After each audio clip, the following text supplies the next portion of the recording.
మహాబల్లి నీళ్లు చూస్తుందండి. నాకు నీళ్లు శుద్ధి కోసమని ఆ బుడికి నీటిలో స్నానము చేస్తామ్మా. పండలేదా దండు బలవల్లేదా లేదా దండు సరకలేదా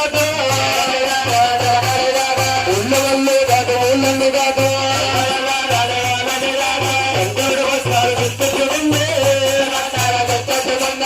అదుగో మహాబల్లింది రంగస్థానాన్ని చేస్తూ వస్తుంది.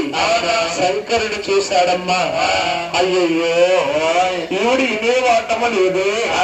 నోరున్న జీవనానికి సాటి కాదు, నోరు లేని పక్షికి సాటి. అబద్ధమాడిన నోడుతో గ్రామాన్ని ఎలా తీర్చను? నేను తీర్చలేను. తీరిస్తే భూలోకమంతా ఇదే విధంగా అల్లపల్లుగా అతమారిపోతుంది.